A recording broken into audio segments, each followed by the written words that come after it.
கேட்பேன்? நானும் என் மகனும் தானே இருக்கோம்.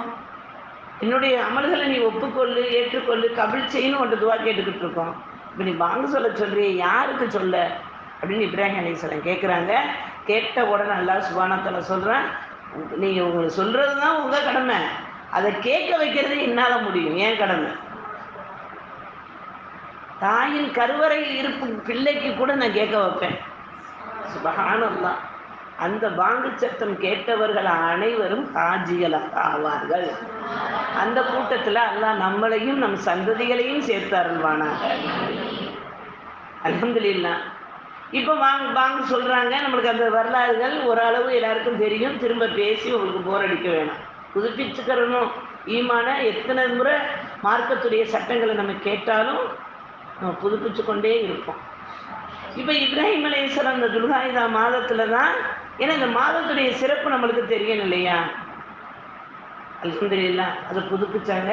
தாயும் மகன், தந்தையும் மகனும் மகன் நின்று துவா கேட்டாங்க, பாங்கு சொன்னாங்க. அந்த பாங்கோசை கேட்டு அல்லாஹ் தஆலா அனைவரையும் ஹாஜிகளாக, அந்த பாங்கோசை யாரெல்லாம் கேட்டாங்களோ அவங்களையெல்லாம் ஹாஜிகளாக அல்லாஹ் தஆலா ஆக்க முடிவெடுக்கிறான். அல்ஹம்துலில்லாஹ். இப்போ நம்ம பாங்கு சொல்கிறாங்க, 5 வேளை நம்மளுக்கு பாங்கு சொல்கிறாங்க. அல்ஹம்துலில்லாஹ். அந்த பாங்க மதரசாவில் இருக்கையில் நம்ம காது தாழ்த்தி கேட்குறோம். அல்ஹம்துலில்லாஹ். ஆனால் வீட்டில் இருக்கையில் ஒரு கண நேரம் நம்மளை சிந்திச்சு பார்ப்போம். பாங்கோசை வீட்டில் இருந்தாலும் கேட்குதுல்ல. முதல் பாங்கு, அதாவது நம்ம வீட்டை சுற்றி பள்ளியாசல்கள் இருந்தாலும் எல்லா இடத்துலையும் பாங்கு சொல்லுவாங்க. எல்லா இடத்துக்கு நேரத்துலையும் நம்ம துவா ஓதிக்கிட்டு இருக்குன்னு அவசியம் இல்லை. ஏன்னு கேட்டால் ஒரு இடத்துல ஒரு நிமிடம் கூட ஒலிக்காமல் ஒலிச்சு கொண்டே இருப்பது தான் பாங்கோசை. எல்லா இடங்களும் உலகமெங்கும் ஒலிக்கக்கூடியதான் பாங்கோசை.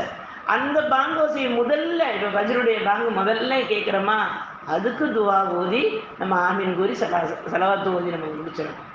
அதே மாதிரி லொஹருக்கு, அசருக்கு, மஹ்ரிப். ஆனால் பாங்குடைய துவா பாங்கு கேட்டும் பாங்குக்கு பதில் சொல்லாமல் அந்த பாங்குடைய மாவுள்ள யார் இல்லையோ அது அல்லாஹ் பாதுகாக்கணும். அவர்கள் அறிவு கெட்டவர்களாக வாழ்கிறாங்க.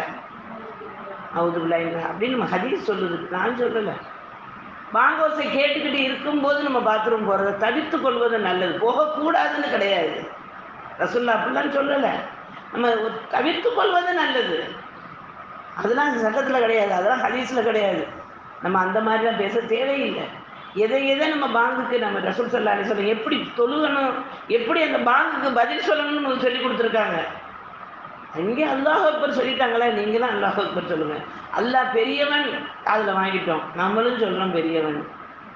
அஸ்ஹது அல்லா இலாஹ இல்லல்லான்னு சொல்லும்போது நம்ம என்ன செய்யணும், அதே வார்த்தையை அஸ்ஹது அல்லா இலாஹ இல்லல்லா அஷ்ஹது அன்ன முஹம்மது ரசூலுல்லாஹ் நம்ம சொல்லும்போது லால் ரலியல்லாஹு தஆலா ரசூல் ஸல்லல்லாஹு அலைஹி வஸல்லத்தை பார்த்து கரம் நீட்டி சொல்லுவாங்களாம். அஷ்ஹது அன்ன முஹம்மது ரசூலுல்லாஹ். அதை நினச்சி பார்ப்போமே, அந்த பாங்கு மேடை, ரசூல் இப்ராஹிம் அலைஹிஸ்ஸலாம் சொன்ன பாங்கு மேடை இன்னும் இருக்குது. அதில் இருந்து ரசூலுல்லாஹ் அப்படி காமிச்சு சொல்கிற அந்த நிகழ்வை கொஞ்சம் சிந்திச்சு பார்ப்போமா. அப்படி சொல்ல ரசூலுல்லாஹ் இல்லையேன்னு நினச்சி என்ன செஞ்சாங்க, மதீனாவை விட்டே கிளம்பி போயிட்டாங்க. ரசூலுல்லாஹ் இல்லாத மதீனாவில் நான் இருக்க மாட்டேன். அப்போ எந்த அளவுக்கு மேலே அவங்க மேலே இஷ்கு வச்சுருப்பாங்க. அந்த சொல்ல நாமளும் சொன்னால் இன்ஷா அல்லாஹ் நம்ம மரண நேரத்தில் களிமாவோடு மரணிப்போன்னு பெரியார்கள் சொல்கிறாங்க. நம்ம வாழ்கிற வாழ்க்கை எப்படி இருக்குன்னு நம்ம நினைக்க தேவையில்லைம்மா. நான் வீடு கட்டியிருக்கேன், வாசல் கட்டியிருக்கேன், நகை போட்டிருக்கேன், நான் எல்லா அமல்களும் செஞ்சுருக்கேன். நம்ம மரணிக்கும் போது களிமாவோடு மரணிக்கணும். வாழுங்காலத்திலையும் களிமாவோடு வாழ்ந்தால் தானே மரணிக்கும் போது நம்மளுக்கு வரும். அப்போ அந்த பாங்குக்கு உள்ள மதிப்பை நம்ம கொடுத்து ஹையால் அல் ஸலா ஹையால் அல் ஃபலா சொல்லும்போது அதற்கு உள்ள துவாக்களை ஓதி, நம்ம துவா ஓதி அல்லாஹும்ம ரப்ப ஹாதிங்கிற துவாவை ஓதி நம்ம சலவாத்து ஓதி துவா கேட்கும்போது ரப்பனா ஆத்தினா ஓதும் 2 உலக நன்மையும் கேட்டுறோம் இல்லையா. கேட்கும்போது அல்லாஹ் சொல்கிறான், நான் மலக்குமார்கள்ட்ட இந்த அடியானை நான் நேசிக்கிறேன், அவன்